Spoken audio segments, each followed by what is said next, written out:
Las Vegas Strip, 4 de julho de 2014.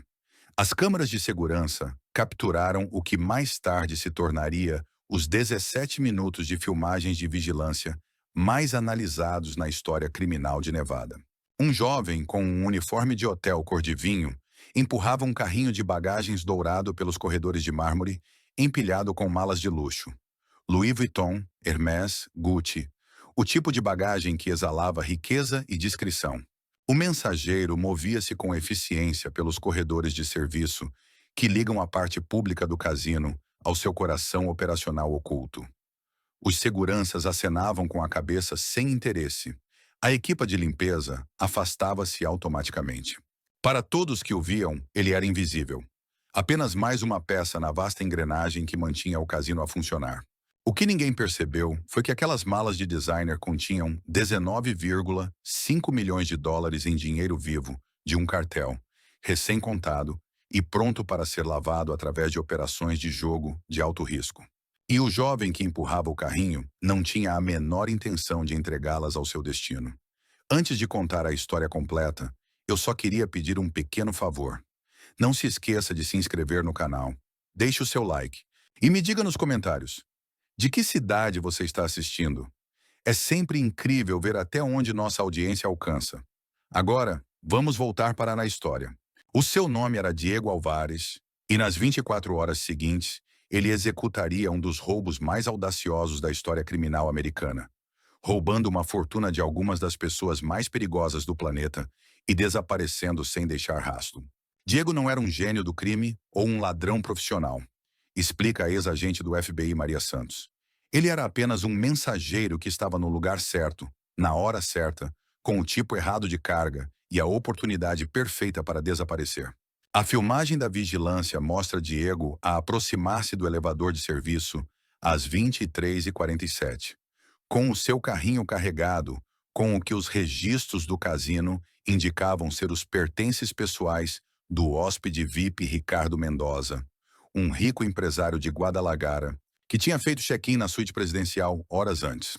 Pela manhã, Diego teria desaparecido, o dinheiro teria desaparecido, e o cartel de drogas mais poderoso do México estaria a perguntar-se: como é que um funcionário de hotel de 27 anos os fez parecer amadores? Diego Alvares nasceu a 15 de setembro de 1987 em El Paso, Texas, num pequeno apartamento com vista para o Rio Grande. Os seus pais, Carmen e Miguel Alvarez, tinham atravessado a fronteira legalmente 3 anos antes, trazendo nada além de esperança e determinação para construir uma vida melhor. Miguel trabalhava na construção, nos projetos do boom dos casinos, enquanto Carmen limpava casas em bairros ricos que se espalhavam pelo deserto como oásis de betão. Eles eram a força de trabalho invisível que fazia a América funcionar. Pessoas trabalhadoras e honestas que não pediam nada mais do que a oportunidade de progredir. Diego cresceu a entender as regras da invisibilidade. Num mundo onde a documentação importava mais do que o caráter, onde o sotaque podia determinar oportunidades, sobreviver significava aprender a misturar-se, a ser prestativo sem ser notado, a existir nos espaços entre a atenção das outras pessoas. Depois de se formar no ensino secundário com uma média de 3,7, mas sem dinheiro para uma universidade, Diego seguiu o caminho do seu pai para Las Vegas. A cidade estava em expansão em 2009 e a indústria de serviços oferecia trabalho estável para alguém disposto a começar por baixo. O Casino Mirage contratou Diego como mensageiro em março de 2009 por $8,50 por hora, mais gorjetas. O seu supervisor, Robert King, disse mais tarde aos investigadores que Diego foi um funcionário ideal desde o primeiro dia. Pontual, educado e com uma habilidade quase sobrenatural de antecipar as necessidades dos hóspedes antes que eles as expressassem. Os melhores mensageiros tornam-se invisíveis, explica Kim. Os hóspedes querem as suas malas movidas e os problemas resolvidos, mas não querem pensar na pessoa que o está a fazer. O Diego entendia isto instintivamente. Durante 5 anos, Diego aperfeiçoou a arte de ser prestativo enquanto permanecia despercebido. Ele aprendeu quais hóspedes davam boas gorjetas e quais mal reconheciam a sua existência. Descobriu corredores de serviço que ligavam todas as partes do cassino. Memorizou os horários dos seguranças, os pontos cegos das câmaras e os ritmos da vasta máquina que gerava milhões diariamente. Mas apesar da sua dedicação, Diego permanecia preso na areia movediça econômica que afeta tantos trabalhadores de serviços em Las Vegas. O seu salário por hora mal cobria o aluguer de um estúdio num bairro perigoso. As gorjetas eram imprevisíveis. Uma noite a servir grandes apostadores poderia render US$ 200, enquanto uma terça-feira lenta poderia render menos de 30. Em 2014, a situação financeira de Diego tinha se tornado desesperada. A sua mãe, Carmen, precisava de medicação para a diabetes que custava US$ 400 por mês. As suas perdas em jogos de póquer para funcionários tinham se acumulado para quase US$ 15.000. E o mais perigoso de tudo, ele tinha pedido emprestados US$ 8.000 ao agiota Esteban Reis, que cobrava taxas de juro que teriam impressionado usurários medievais. A pressão atingiu o ponto de ruptura em junho de 2014, quando Reis visitou Diego no trabalho e entregou uma mensagem simples: arranja US$ 12.000 até o final de julho, ou começa a olhar por cima do ombro pelo resto do que poderia ser uma vida muito curta.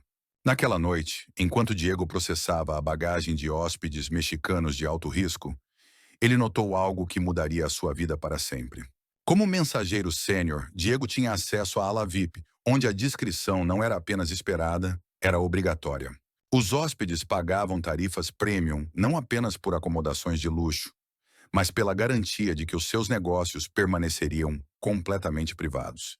Diego tinha trabalhado em turnos VIP regularmente durante 3 anos, transportando bagagens para bilionários da tecnologia, executivos do petróleo, diplomatas estrangeiros e magnatas do entretenimento.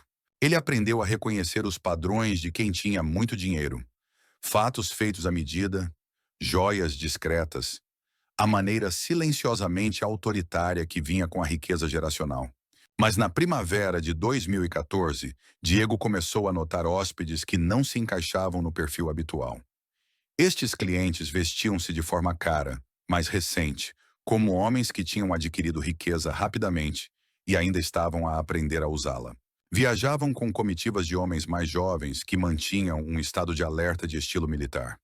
O mais revelador é que chegavam com bagagens caras, mas partiam com malas muito mais leves. Diego tinha desenvolvido uma perícia inconsciente em ler o peso da bagagem, explica o ex-consultor de segurança de casinos David Chen. Depois de 5 anos a mover malas, ele conseguia estimar o conteúdo apenas pela forma como uma mala se sentia ao ser levantada.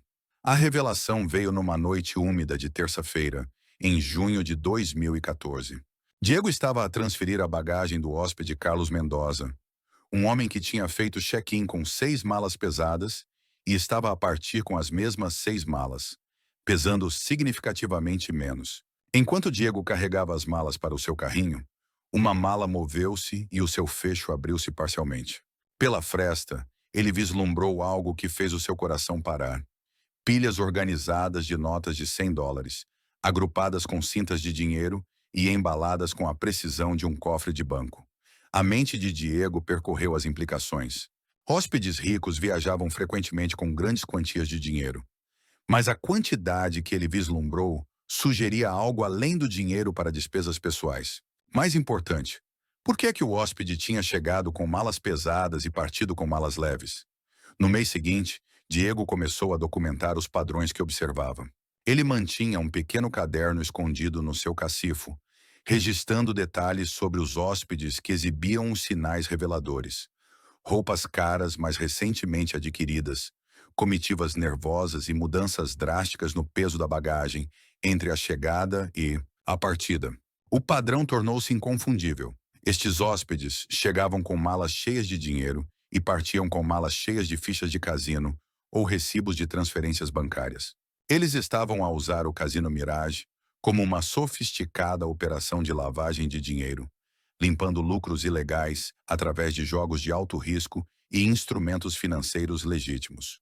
A genialidade da operação era a sua simplicidade, explica a ex-agente da DIA, Sarah Kim.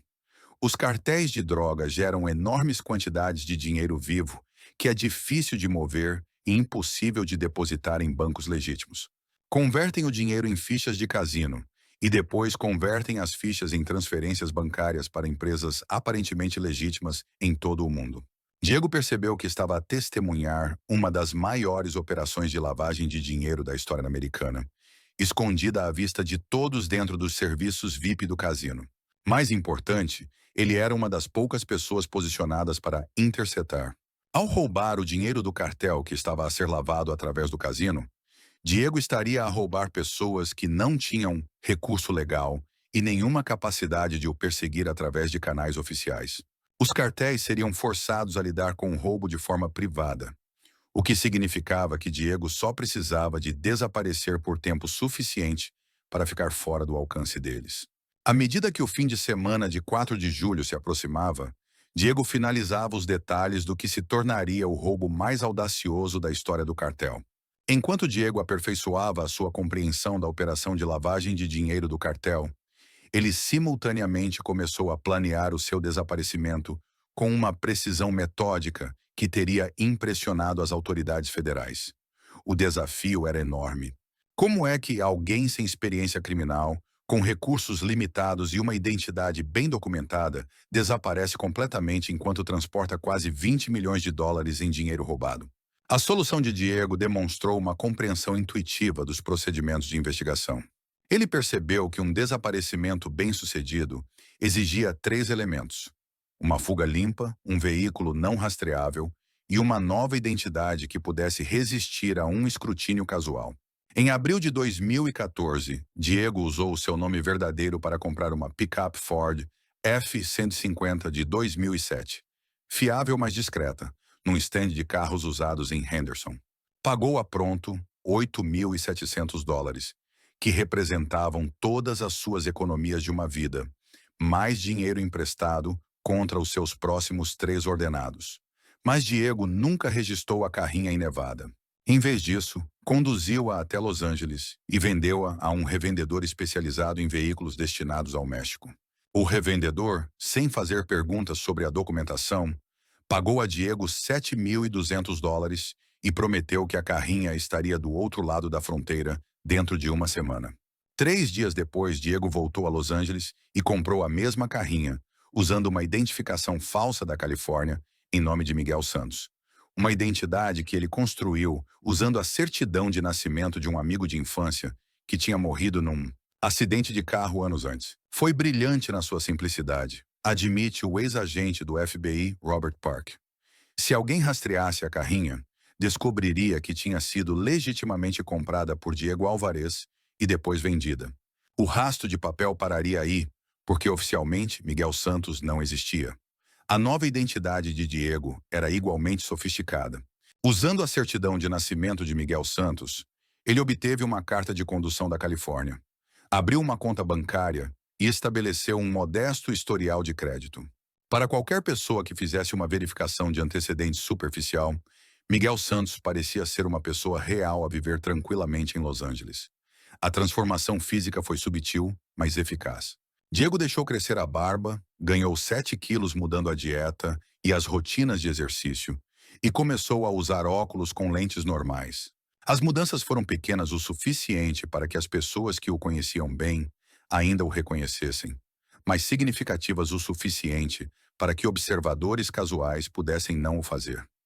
A rota de fuga era elegantemente simples. Diego identificou uma instalação de armazenamento em Barstow, Califórnia, uma cidade no deserto aproximadamente equidistante entre Las Vegas e Los Angeles. Ele alugou a unidade sob a sua identidade de Miguel Santos e abasteceu-a com provisões, roupas extras, comida não perecível, equipamento de campismo e 5 recipientes de 10 galões de gasolina. 3 semanas antes do assalto, Diego começou a dizer a colegas de trabalho e amigos que estava a planear uma viagem de campismo para celebrar o seu aniversário no feriado de 4 de julho. Ele mostrou-lhes mapas de áreas remotas do Arizona e Novo México, discutiu o seu interesse em fotografia do deserto e até pediu equipamento de campismo emprestado ao seu vizinho. Diego criou uma razão plausível para o seu desaparecimento, que lhe compraria um tempo crucial, explica a psicóloga criminal doutora Martinez. Quando ele não voltasse da sua viagem de campismo, as pessoas assumiriam que ele se tinha perdido ou ferido no deserto. À medida que o fim de semana de 4 de julho se aproximava, Diego deu os retoques finais nos seus preparativos. Ele levantou todo o seu saldo bancário, $347, e fechou a sua conta. Ele arrumou uma única mochila com itens essenciais e guardou-a na sua carrinha. Escreveu cartas para a sua mãe e para o seu amigo mais próximo, para serem enviadas após o seu desaparecimento. Mais importante, Diego finalizou as informações sobre as operações do cartel. O seu caderno continha informações detalhadas sobre o hóspede específico que chegaria no fim de semana de 4 de julho com o maior carregamento de dinheiro que ele já tinha observado. Ricardo Mendoza era esperado com 6 malas contendo o que Diego estimava ser quase $20 milhões. O palco estava montado para o crime do século.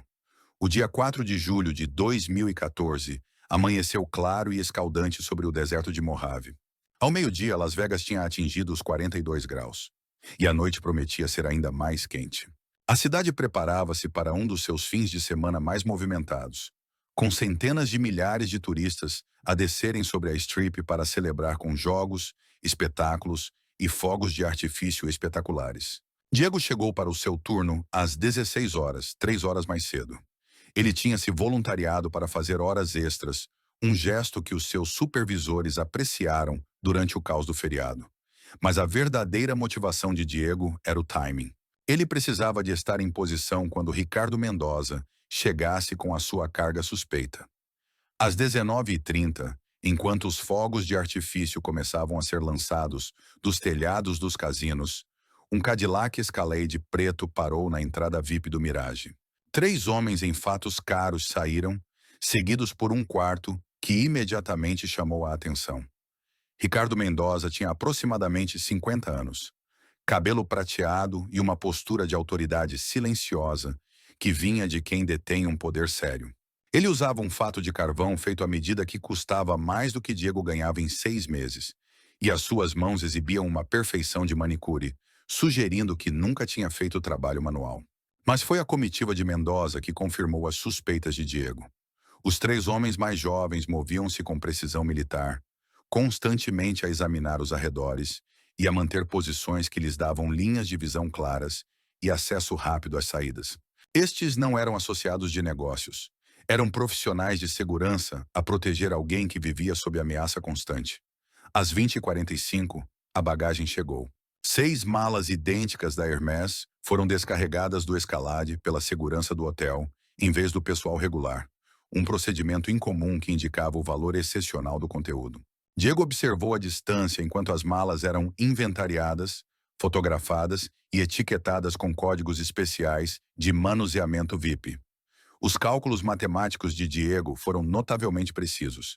Cada mala continha aproximadamente $3,2 milhões em notas usadas de $100, embaladas com precisão e seladas com fita inviolável. A carga total representava $19,2 milhões em lucros do cartel, prontos para serem lavados. Às 21h15, Diego recebeu a tarefa pela qual estava à sua espera. Robert King aproximou-se dele com o carrinho de bagagens VIP e o cartão-chave especial necessário para aceder ao andar da penthouse. Diego, preciso que você trate da bagagem do Mendoza pessoalmente, instruiu King. Este é um cliente VIP de categoria 1, o que significa discrição absoluta e serviço impecável. Diego acenou com a cabeça profissionalmente, mas o seu coração batia forte.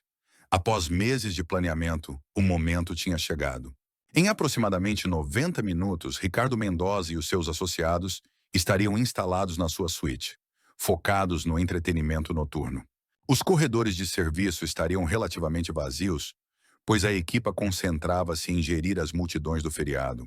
Às 23h30, enquanto os fogos de artifício explodiam no céu e a Strip celebrava o aniversário da América, Diego Alvarez começou a carregar 6 malas Hermès, contendo $19,2 milhões no seu carrinho de bagagens dourado. Ele tinha 17 minutos para mudar a sua vida para sempre. Às 23h32, Diego passou o seu cartão de acesso VIP e empurrou o carrinho de bagagens para o elevador de serviço.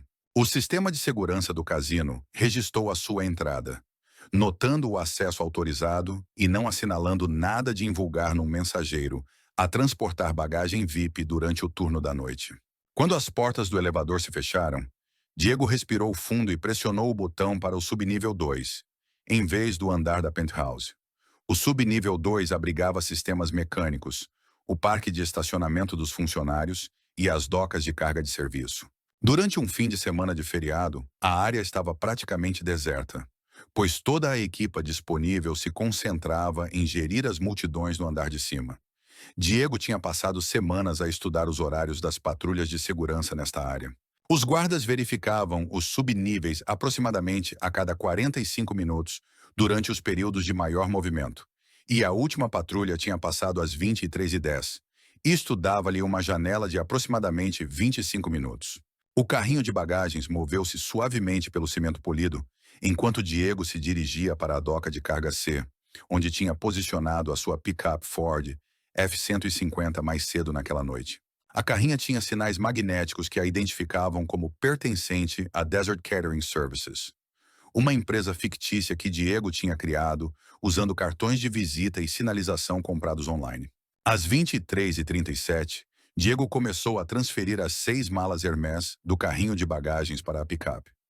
Cada mala pesava aproximadamente 36 quilos, exigindo que ele trabalhasse rapidamente, apesar do esforço físico.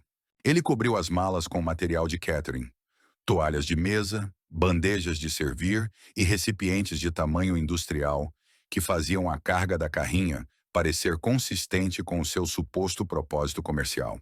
O momento mais perigoso veio às 23h41, quando o segurança James Mitchell realizou uma patrulha não programada da área da doca de carga. Mitchell disse mais tarde aos investigadores que observou uma carrinha de catering a ser carregada por alguém com uniforme de hotel, mas não pensou nada sobre isso. Os eventos de fim de semana frequentemente exigiam entregas adicionais de serviço de comida. Quando avistou o segurança, Diego continuou a trabalhar normalmente, enquanto gritava uma saudação casual. "Boa noite, agente Mitchell.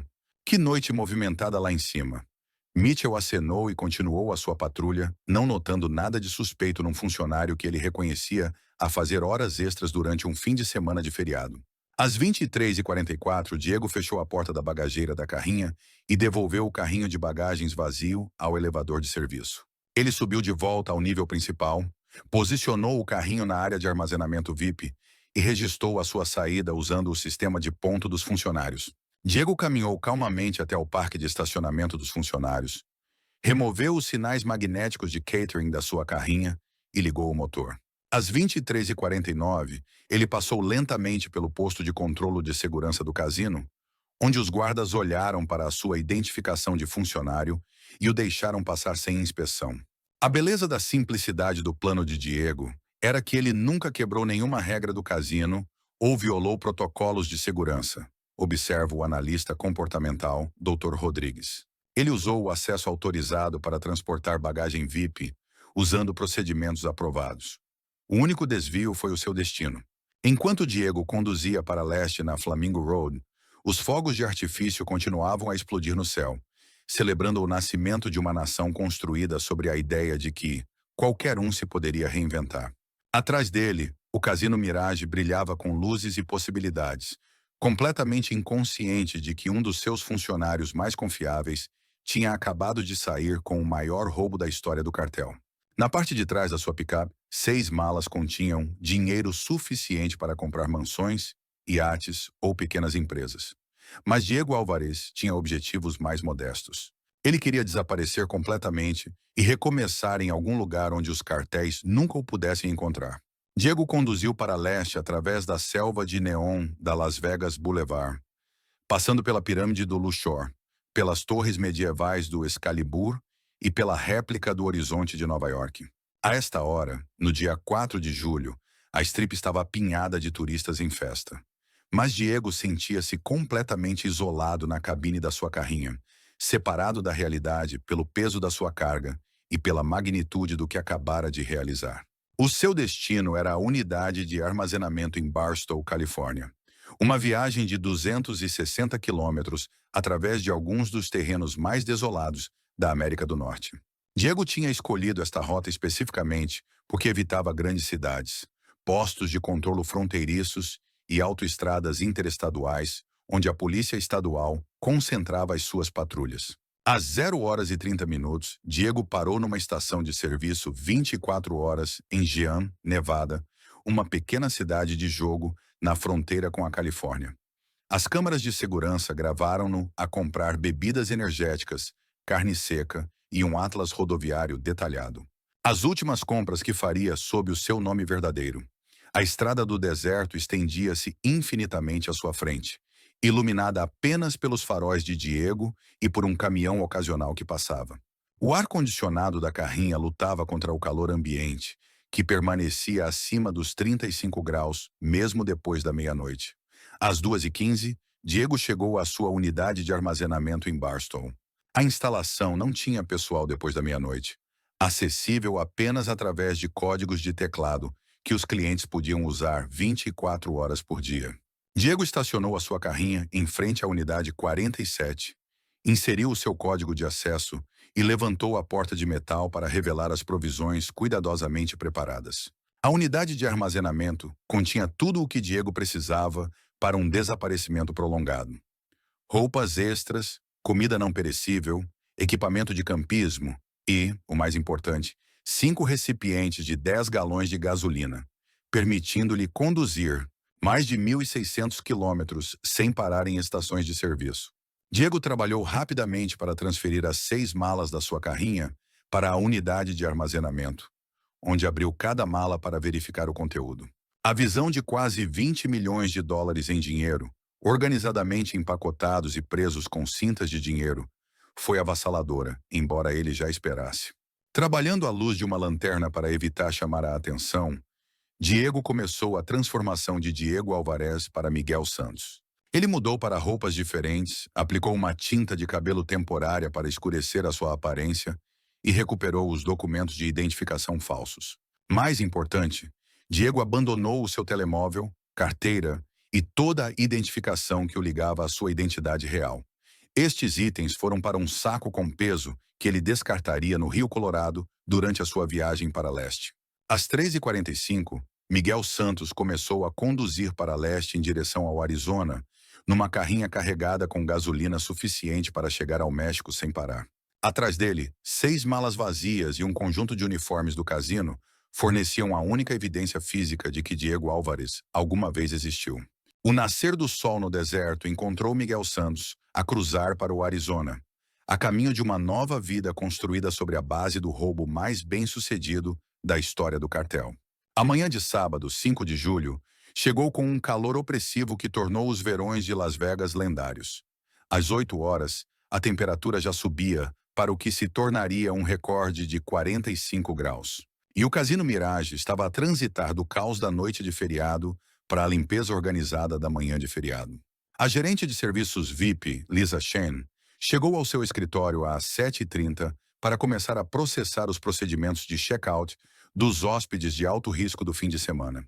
O fim de semana do Dia da Independência tinha sido excepcionalmente lucrativo, com a receita total de jogos a exceder os 4,2 milhões de dólares. Às 8h15, Chen ligou para a suíte presidencial ocupada por Ricardo Mendoza para confirmar o seu horário de partida e organizar a recolha da bagagem.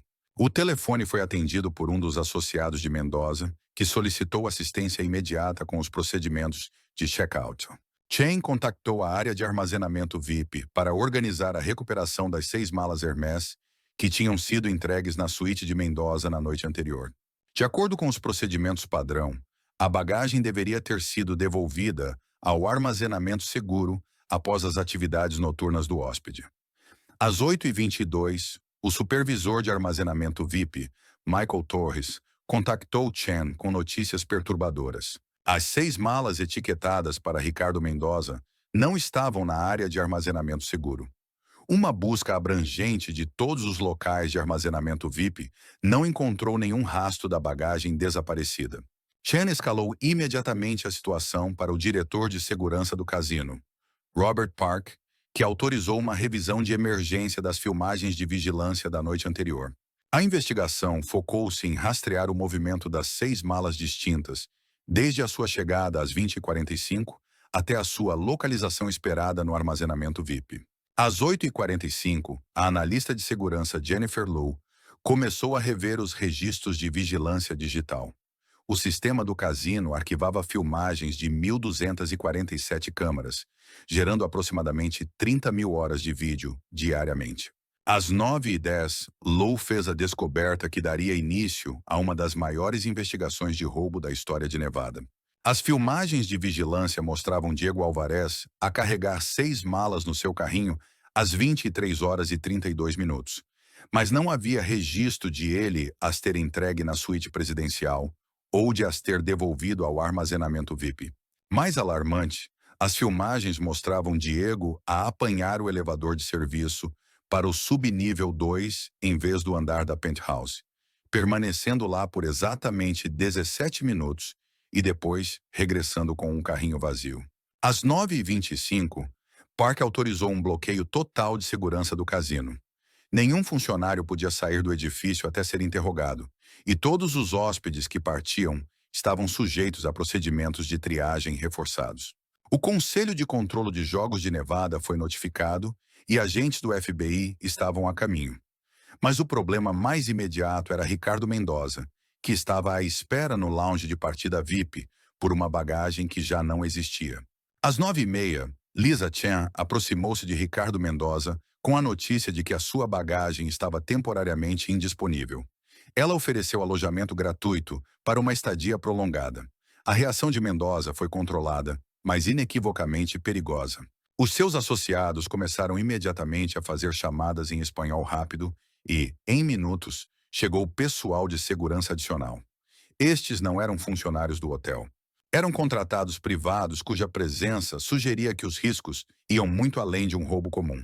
Às 10h15, a agente especial do FBI Maria Santos chegou para iniciar o que se tornaria uma das investigações de roubo mais complexas da história do Bureau. O seu primeiro briefing revelou o alcance. Quase 20 milhões de dólares em dinheiro suspeito de pertencer a um cartel tinham sido roubados por um funcionário de confiança que desaparecera sem deixar rastro. A primeira prioridade da investigação era localizar Diego Alvarez, que não se tinha apresentado para o seu turno agendado e não atendia ao telefone. Agentes foram enviados para o seu apartamento em Henderson, enquanto equipas adicionais começavam a analisar as filmagens de vigilância. Às 11h30, a equipa do FBI no apartamento de Diego fez uma descoberta que confirmou os seus piores receios. O apartamento estava completamente vazio, sem pertences pessoais, móveis ou evidências de que alguém tivesse vivido lá recentemente. A única prova que Diego deixara para trás era uma nota manuscrita colada no espelho da casa de banho. Peço desculpa por qualquer problema que isto cause. Por favor, digam à minha mãe que a amo e que estou seguro. Enquanto a investigação do FBI se expandia, Ricardo Mendoza e os seus associados partiram discretamente do cassino, levando consigo qualquer esperança de que o dinheiro desaparecido pudesse ser recuperado através da cooperação com os seus donos. Os cartéis tratariam deste assunto de forma privada, usando recursos e métodos que faziam as autoridades federais parecerem contidas em comparação. Ao meio-dia de 5 de julho de 2014, 2 caças ao homem separadas estavam em andamento. O FBI procurava Diego Alvarez para o acusar de roubo, enquanto os operativos do cartel procuravam Miguel Santos para o executar por ter roubado o seu dinheiro. Nenhum dos grupos percebeu que estava à procura da mesma pessoa. Miguel Santos atravessou a fronteira do Texas às 3h30 da manhã de 7 de julho de 2014, conduzindo uma pick-up Ford coberta de poeira com matrículas da Califórnia e equipamento de campismo que correspondia perfeitamente à sua história de cobertura.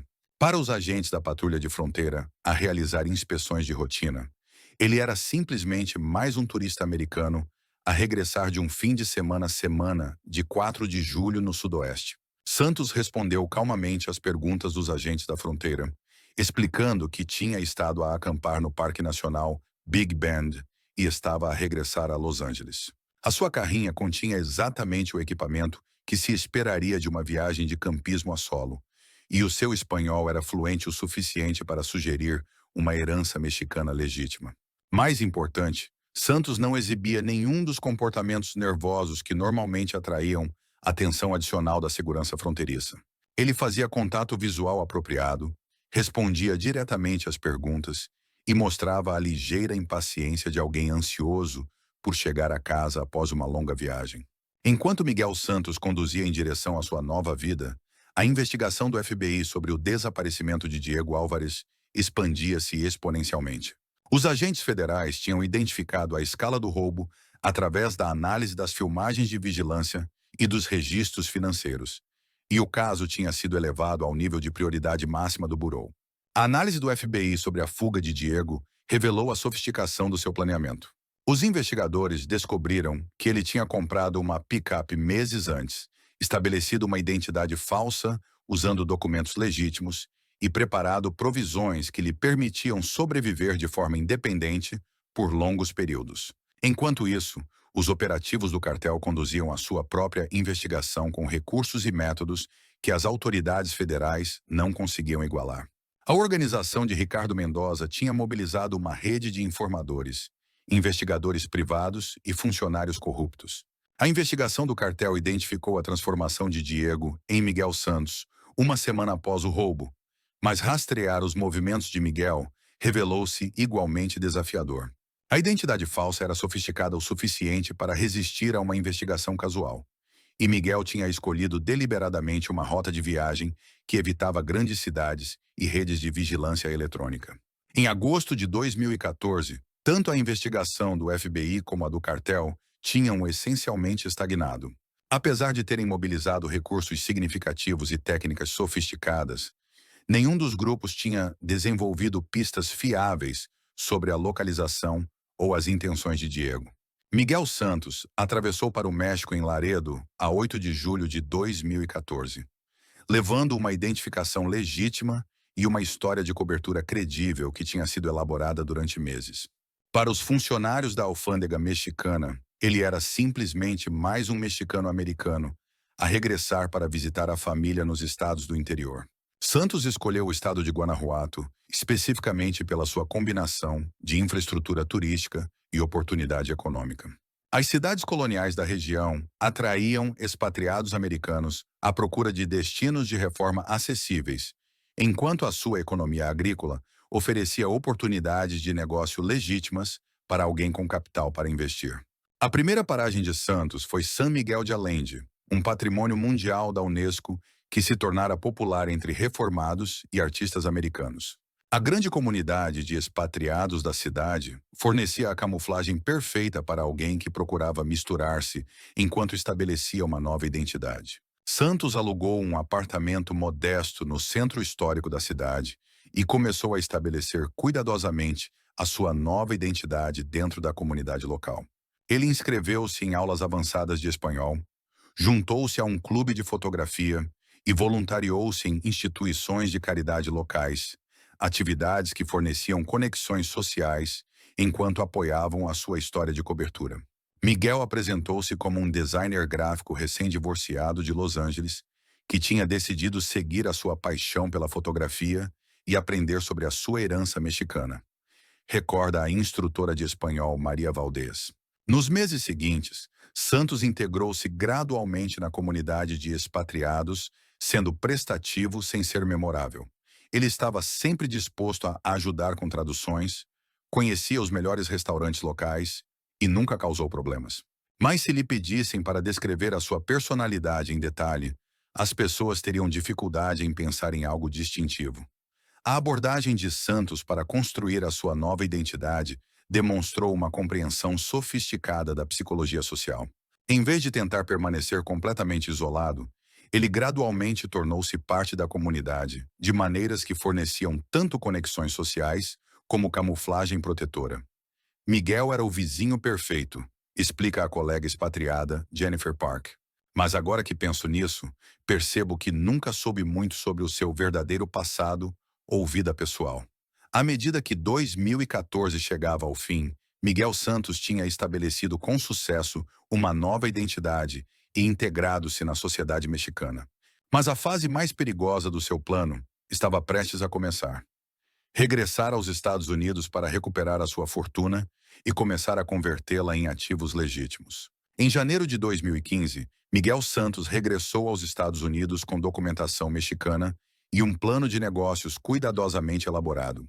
O seu objetivo era converter o dinheiro roubado em ativos legítimos através de uma série de pequenas empresas que pudessem justificar grandes transações em dinheiro, enquanto construía um historial de rendimentos documentado. Santos recuperou o dinheiro da sua unidade de armazenamento em Barstow e transportou-o para uma propriedade rural abandonada no Novo México, onde podia trabalhar sem vigilância. Ele identificou a criação de gado como uma indústria onde as transações em dinheiro permanecem comuns, tornando-a ideal para a lavagem de dinheiro. Miguel escolheu a criação de gado especificamente porque é um dos poucos negócios restantes onde grandes transações em dinheiro não acionam automaticamente requisitos de denúncia, explica a economista agrícola doutora Patrícia Chen. Durante 18 meses, Santos converteu sistematicamente o dinheiro roubado em ativos comerciais legítimos. Ele comprou gado, instalou sistemas de irrigação, construiu instalações de armazenamento e comprou equipamento agrícola, todas as transações perfeitamente legais e completamente documentadas. A abordagem de Santos foi metódica e paciente. Ele nunca processou mais de $50 mil por mês, mantendo-se abaixo da maioria dos limiares de denúncia federais. Cada transação foi devidamente documentada e consistente com os seus propósitos comerciais declarados. A operação do rancho também fornecia cobertura para as verdadeiras atividades de Santos. Ele contratou trabalhadores locais que o conheciam apenas como um empresário mexicano bem-sucedido a investir na agricultura americana. O seu espanhol fluente e conhecimento das técnicas de criação de gado apoiavam a sua história de cobertura, enquanto o seu sucesso empresarial lhe ganhava o respeito da comunidade local. Em meados de 2016, Santos tinha convertido com sucesso aproximadamente $3,2 milhões de dinheiro roubado em ativos legítimos do rancho. A sua operação estava a gerar lucro genuíno, fornecendo um rendimento documentado que apoiava a sua identidade de cobertura e lhe permitia manter um estilo de vida confortável sem atrair atenção. Mas a maior conquista de Santos foi psicológica e não financeira. Ele tinha se transformado com sucesso de Diego Alvarez, o funcionário de cassino desesperado, em Miguel Santos, o rancheiro bem-sucedido. A transformação foi tão completa que ele começou a acreditar na sua própria história de cobertura. Esta transformação psicológica criou tanto segurança como vulnerabilidade. O compromisso genuíno de Santos com a sua nova identidade tornava-o virtualmente indetetável para os investigadores que procuravam alguém a viver um estilo de vida criminoso. Mas também o tornou relutante em abandonar a vida que tinha construído, mesmo quando continuar a viver como Miguel Santos criava riscos crescentes. 3 anos após o desaparecimento de Diego Álvares, a especialista em cybercrime do FBI, Amanda Lowe, estava a realizar uma revisão de rotina de casos arquivados quando notou uma anomalia que tinha passado despercebida durante a investigação inicial. Escondido nos metadados do sistema de vigilância do cassino, havia evidências de que alguém tinha acedido aos controlos das câmaras durante a noite do roubo. Os sistemas de vigilância modernos registram todas as interações, incluindo manutenção de rotina e comandos do operador, explica Lowe. Quando analisei o registro digital completo, encontrei evidências de que alguém tinha criado deliberadamente pontos cegos na cobertura das câmaras durante o período crítico. A descoberta sugeria que o roubo de Diego tinha sido ainda mais sofisticado do que se acreditava originalmente. Em vez de simplesmente explorar as vulnerabilidades de segurança existentes, ele tinha manipulado ativamente o sistema de vigilância para criar oportunidades para a sua fuga. A análise de Lowe revelou que as modificações no sistema de vigilância tinham sido implementadas gradualmente ao longo de vários meses, sugerindo que Diego estava a planear o seu roubo desde pelo menos o início de 2014. A evidência digital forneceu novas perspectivas sobre as suas capacidades técnicas e metodologia de planeamento. O FBI reabriu a investigação de Diego Álvares com recursos renovados e uma metodologia atualizada. As novas provas sugeriam que Diego possuía competências técnicas que podiam ser rastreadas através de perícia digital. Isto poderia fornecer pistas que a investigação tradicional não tinha conseguido encontrar. A equipe de investigação começou a analisar a pegada digital de Diego meses antes do seu desaparecimento, procurando evidências de pesquisa e preparação necessárias para o seu roubo sofisticado. Eles encontraram evidências de que Diego tinha pesquisado técnicas de lavagem de dinheiro, estudado procedimentos de aplicação da lei e investigado países sem tratados de extradição. A investigação renovada do FBI começou a focar-se em americanos que tinham estabelecido negócios no México, usando investimentos em dinheiro durante o período seguinte ao desaparecimento de Diego. Os critérios eram específicos o suficiente para gerar uma lista controlável de suspeitos, mas amplos o suficiente para capturar alguém a usar técnicas sofisticadas de identidade falsa. A lista incluía aproximadamente 40 indivíduos, incluindo alguém chamado Miguel Santos, que tinha comprado uma propriedade rural no Novo México, usando transações em dinheiro suspeitas. A convergência de nova tecnologia, uma investigação renovada e o próprio sucesso empresarial de Miguel estava a criar a tempestade perfeita que finalmente exporia um dos desaparecimentos mais bem-sucedidos da história criminal. A 15 de março de 2018, agentes do FBI chegaram ao rancho de Miguel Santos, no Novo México, com um mandado federal e provas que finalmente encerrariam o caso do desaparecimento de Diego Álvares. A detenção não ocorreu através de um trabalho de detetive sofisticado, mas através da aplicação paciente de perícia digital a um crime que ocorreu noutra era tecnológica. Quando batemos a porta de Miguel, ele não fugiu, não resistiu, nem sequer pareceu surpreendido, recorda a agente especial do FBI, Maria Santos. Ele apenas perguntou se podia terminar de alimentar o seu gado antes de o levarmos sob custódia. O rancho que Miguel construiu com dinheiro roubado tinha se tornado uma empresa legítima, empregando 12 trabalhadores locais e gerando receitas anuais superiores a $400 mil. A sua operação de gado era considerada um modelo de agricultura sustentável, e a sua reputação na comunidade local era impecável. As provas contra Miguel eram esmagadoras. A perícia digital tinha-o ligado às modificações do sistema de vigilância do cassino.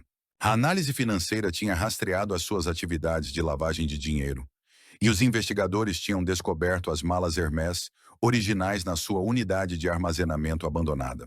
Durante o interrogatório, Miguel Santos confessou completamente o roubo e as suas atividades subsequentes.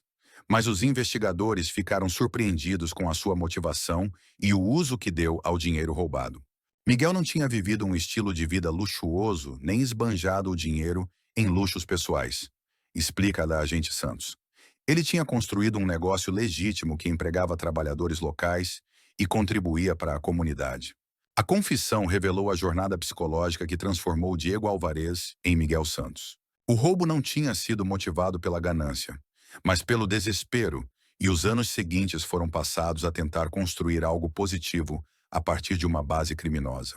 Miguel disse-nos que sabia que acabaria por ser apanhado, mas queria usar o tempo que tinha para criar algo que valesse a pena, recorda a agente investigadora Jennifer Park. Ele tinha se convencido de que roubar dinheiro do cartel e usá-lo para fins legítimos era de alguma forma justificável. Miguel Santos foi condenado a 15 anos de prisão federal por roubo, lavagem de dinheiro e fraude de identidade. A sentença foi significativamente menor do que a pena máxima possível, refletindo tanto a sua cooperação com os investigadores como as circunstâncias únicas do seu caso. A audiência de sentença de Miguel foi diferente de tudo o que eu já tinha visto em 20 anos de direito penal, explica o advogado de defesa Robert King. Tínhamos testemunhas de caráter da sua comunidade rural, funcionários cujos meios de subsistência ele tinha criado, e até mesmo agentes da lei que admitiram estar em conflito sobre processar alguém que tinha usado dinheiro roubado de forma tão construtiva. A propriedade do rancho foi confiscada como produto de atividade criminosa, mas em vez de ser vendida em leilão, foi transferida para uma organização sem fins lucrativos que continua o programa de agricultura sustentável de Miguel, empregando os mesmos trabalhadores locais que ele tinha contratado.